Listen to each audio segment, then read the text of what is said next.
Hello guys, welcome to my channel Himani physics tutorial. Guys, आज हम हमारे एमएससी एंड पीएचडी लेवल के topic की बात कर रहे हैं, क्वांटम मैकेनिक्स के। तो क्वांटम मैकेनिक्स का जो टॉपिक है हमारा अर्नफेस्ट थ्योरम, उसे मैं आपको एक्सप्लेन करने जा रही हूँ आज आपके सामने।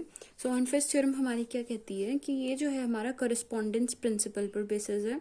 तो करस्पॉन्डेंस प्रिंसिपल पर बेसिस है और इससे हमें इस थ्योरम को प्रूफ करने के लिए हमारे पास इसमें दो पार्ट्स होते हैं। ठीक है, तो हमने क्या करना है, कंसिडर करना है एक पार्टिकल जिसका मास m है, जो कि वेलोसिटी v से मूव कर रहा है in a force field due to a potential capital V। तो क्लासिकली हम इसे कैसे लिख सकते हैं, चेंज इन टाइम हमारा होता है, ये हमारा न्यूटन्स लॉ है, न्यूटन्स लॉ के अकॉर्डिंग है हमारा ये। and dx upon dt is equals to px upon m and dpx upon dt is equals to minus times del v upon del x। Okay, तो हम यहाँ पे सिर्फ x डायरेक्शन की बात कर रहे हैं, हम यहाँ पे तीनों डायरेक्शन की बात कर सकते हैं, but for our convenience we are using X direction only. So according to Ehrenfest theorem, जो हमारे अर्नफेस्ट साइंटिस्ट हैं उनके अकॉर्डिंग, तो above equations are equally valid in quantum mechanics. ये हमारा क्लासिकल अप्रोच था। तो क्वांटम मैकेनिकली भी ये हमारे वैलिड होते हैं कब, जब हमारा क्या होता है, ये जो वैल्यूज़ हैं ये इनकी एक्सपेक्टेशन वैल्यूज से हमारी रिप्लेस हो जाती हैं। तो हम इसे लिख सकते हैं कि expectation value of D by D T of expectation value of x is equals to expectation value of P x upon M. तो D by D T of, इस तरीके से जो सेकंड इक्वेशन है ये वाली हमारी, पहले हमने इसे एक्सपेक्टेशन वैल्यू में लिख लिया और अब हम इसे लिखेंगे।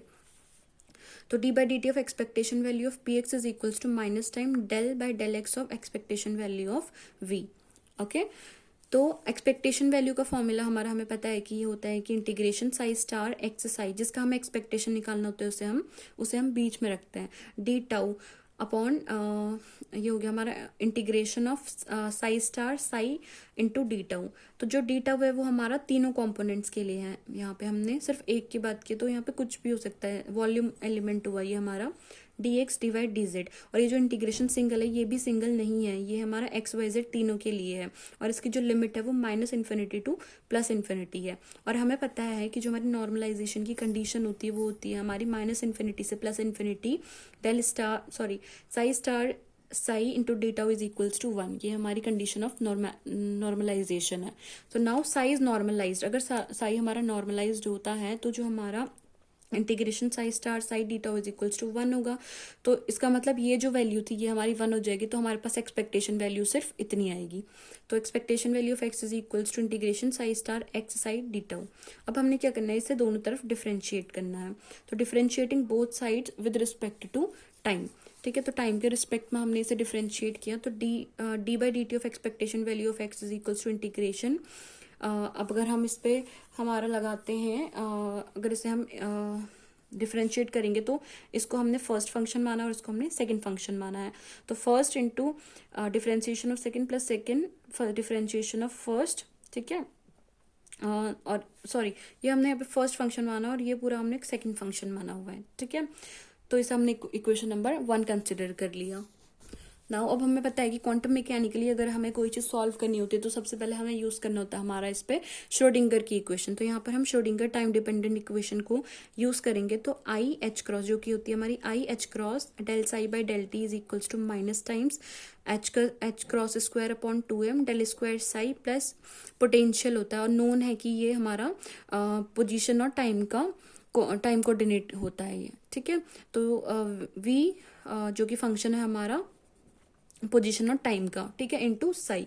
तो putting values of del psi by del t and del psi star by del t from Schrodinger time dependent equation, Schrodinger time dependent equation का यूज करेंगे। देखिए यहाँ से हमारा क्या करेंगे, ये वाली टर्म इधर ही रहने देंगे और ये जो टर्म है हम इसे हमारा राइट हैंड साइड में लेके जाएंगे। ठीक है, तो यहाँ से del psi by del t आ गया हमारा, इधर हम इसे लेके, तो इक्वेशन बन गई हमारे पास ये। और ये नोन है कि ये जो वी है हमारा इसका फंक्शन होता है।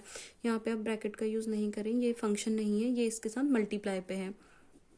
ओके, तो अब हमें क्या पता है, हमें पता है कि आई स्क्वायर होता है हमारा -1। तो ये जो हमारा माइनस है इसकी जगह पर हम आई स्क्वायर रखेंगे। ठीक है, इन सेकंड पार्ट ऑफ, और सेकंड पार्ट में हमने क्या करना है, मल्टीप्लाई और डिवाइड करना है आई से।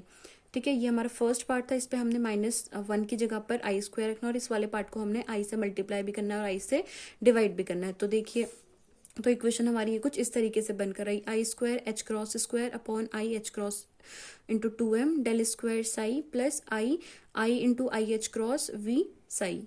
ठीक है, तो यहाँ से हमारा del psi by del t कितना आ गया, तो आई स्क्वायर से ये वाले स्क्वायर से हमारा एक आई कैंसिल आउट हो गया, तो हमारे पास ऊपर एक आई बचा, i h cross upon 2m del square psi minus i h cross v psi. ये हमारी इक्वेशन नंबर 2 बन गई। नाउ अब हमने क्या करना है, इसका कॉम्प्लेक्स कॉन्जुगेट लेना है ताकि हम कौन सी वैल्यू फाइंड आउट कर सकें, del psi star upon del t की वैल्यू फाइंड आउट कर सकें।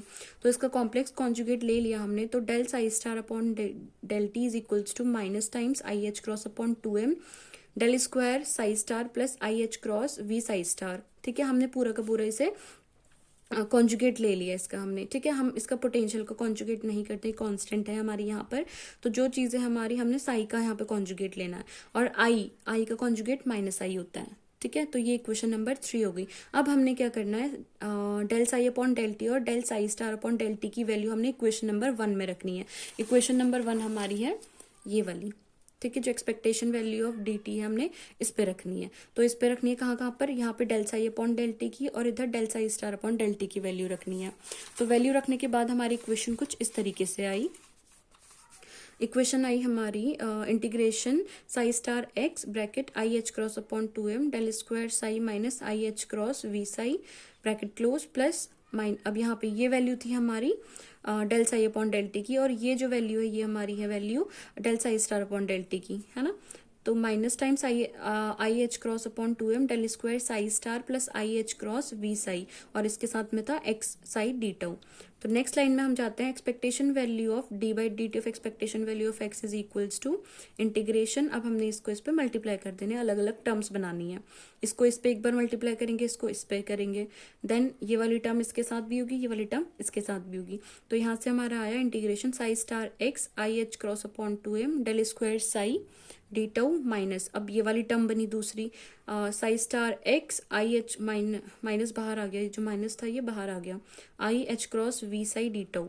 नाउ ये वाले पे जाते हैं, इस वाले को इस पे मल्टीप्लाई, क्योंकि ये इसके साथ मल्टीप्लीकेशन पे था, ये एक ही लाइन है, यहाँ से यहाँ तक जो कंटेंट है हमारा ये पूरा एक ही है, तो इसको इसके साथ मल्टीप्लाई करेंगे तो हमारे पास बनेगा माइनस टाइम्स, ठीक है, ये माइनस हमारा बाहर आ गया, i h cross upon 2m and ये हुआ हमारा del square psi star x psi d tau plus, ठीक है, तो प्लस हमारा देखिए ये वाली जो टर्म थी वो हमने यहाँ पर लिख ली है, ओके सॉरी ये माइनस वाली टर्म थी, ओके ओके, एंड अब इसको इसके साथ मल्टीप्लाई करेंगे तो i h cross v psi star x psi d tau. अब देखिए इनमें हमारी जो टर्म है वो सिमिलर कौन सी टर्म है, ये वाली माइनस आई एच क्रॉस, ये होगी हमारी i h cross v psi, और इधर से भी हमारी i h cross v psi, ये पॉजिटिव टर्म है ये नेगेटिव टर्म है, इसके साथ साई स्टार एक्स मल्टीप्लाई हो रहा है और इसके साथ साई स्टार ऑलरेडी है। देखिए यहाँ पर साई है, यहाँ पर साई स्टार है, बट यहाँ पर साई है और यहाँ पर साई स्टार है, तो दोनों टर्म आपस में सेम है, बट इनका जो मैग्नीट्यूड है वो अपोजिट है, तो ये दोनों हमारी कैंसिल आउट हो जाएंगे, और हमारे पास बचेगा, हमारे पास बचा यहाँ पे से d by D T of expectation value of x is equal to integration i h cross upon 2m psi star x del square psi minus del square psi star x psi d tau, ठीक है, ये वाली term को हमने equation number 4 consider कर लिया। अब D by D T of expectation of value of x में से ये जो कांस्टेंट टर्म है ये बाहर आ गई, इंटीग्रेशन हो गया हमारा इन दोनों टर्म्स का सेपरेटली, हमने दोनों टर्म्स हमने सेपरेटली लिख ली, एक बार इसका इसके साथ इंटीग्रेशन, एक बार इसका इसके साथ इंटीग्रेशन। अब हमने क्या करना है, पार्शियल इंटीग्रेशन लेना है सेकेंड टर्म का, है ना, तो हमने इसे एक को फर्स्ट फंक्शन मानना है और एक को हमने सेकंड फंक्शन मानना है, तो partial integration that is integration by parts, तो हमने एक को इसे हमने फर्स्ट फंक्शन मान लिया और इसे हमने सेकंड फंक्शन मान लिया, तो इंटीग्रेशन ऑफ फर्स्ट और सेकंड डिफरेंशिएशन, इसका फॉर्मूला मैं आपको बताती हूँ, वो होता है इंटीग्रेशन बाय पार्ट्स का, ये होता है हमारा फर्स्ट इंटीग्रेशन ऑफ सेकंड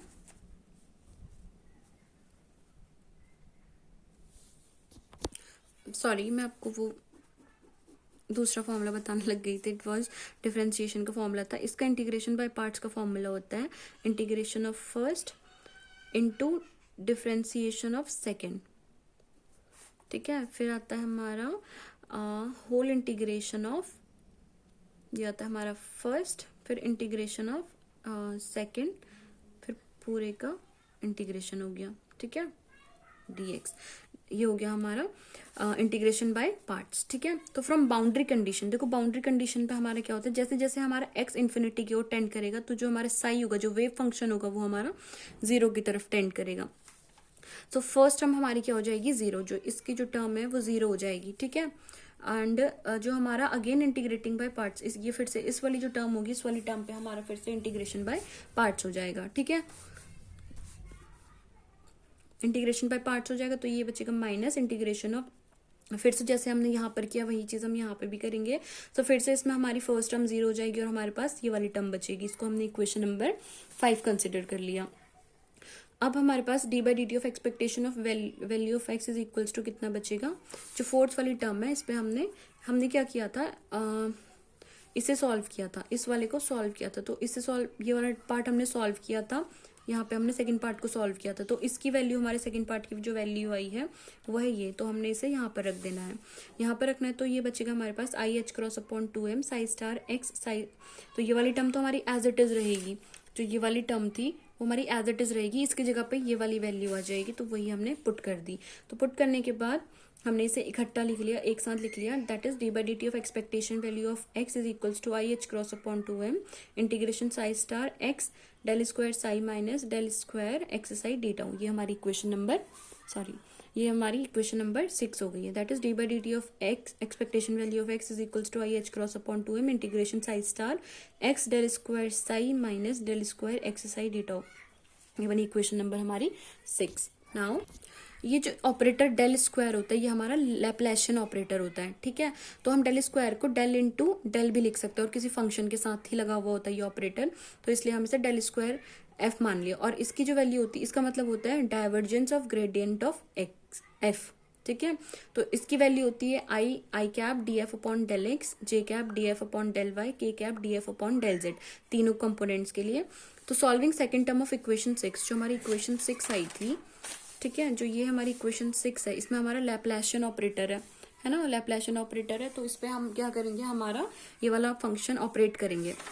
तो ऑपरेट करने के बाद हमारे पास ये कुछ इस तरीके से है, डेल स्क्वायर एक्स आई, डेल स्क्वायर की जगह पे डेल इंटू डेल स्क्वायर की जगह पे हमने del into del of x i लिख लिया। तो इसके अकॉर्डिंग जो हमने ये आपको भी बताया था, तो इस ऑपरेटर के अकॉर्डिंग ये हमारा एज इट इज रहा, हमने इस वाले पार्ट पे लगाना है हमारा ये वाला ऑपरेटर। तो ये इसकी वैल्यू होती है i d by d x of f, f यहाँ पे एक्स आई है, j cap d by d y of x i and k cap d by d z of x i.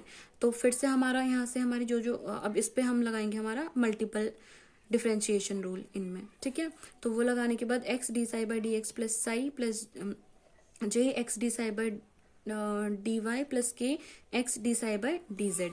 तो अब इन कंपोनेंट्स को हमने क्या करना है, फिर से हमने इसकी वैल्यू लिख दी। इसकी वैल्यू होती है i cap d by del x, j cap del by del y, k cap del by del z into i x del psi upon del x plus psi plus j x del psi upon del y plus k x del psi upon del z. वही term हमने as it is note कर ली।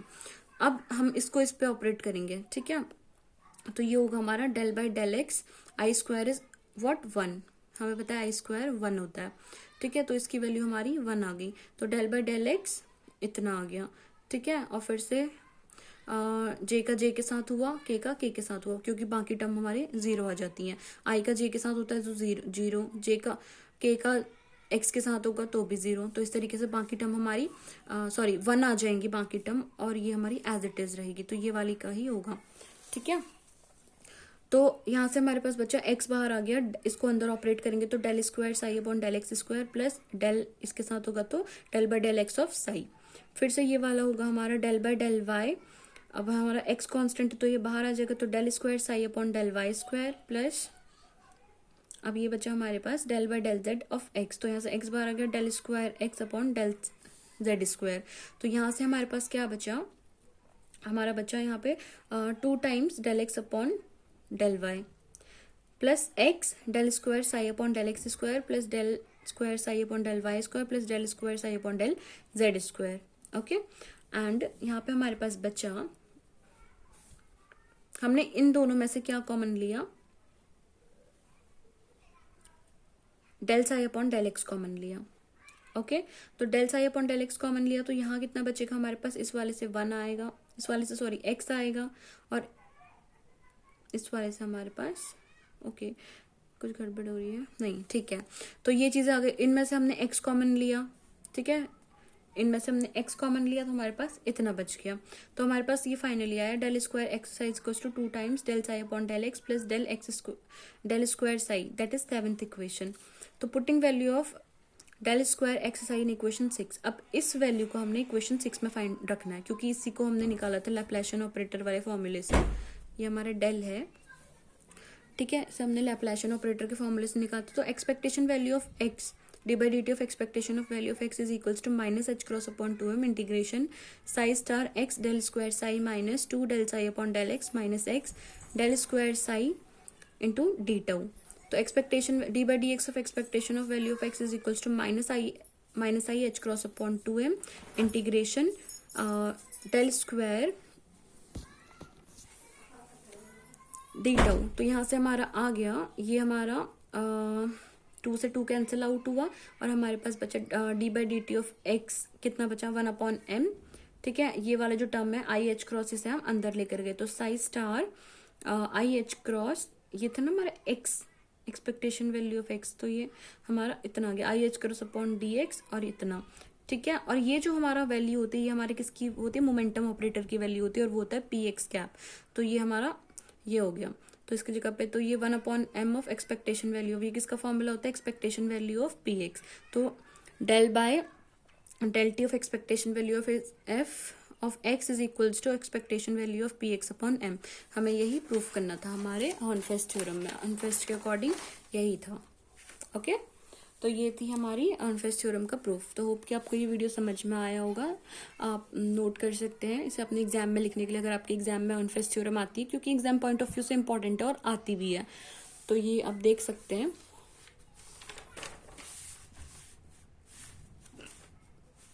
Video pause करके आप लिख सकते हैं आराम से। I am showing you and this is next page.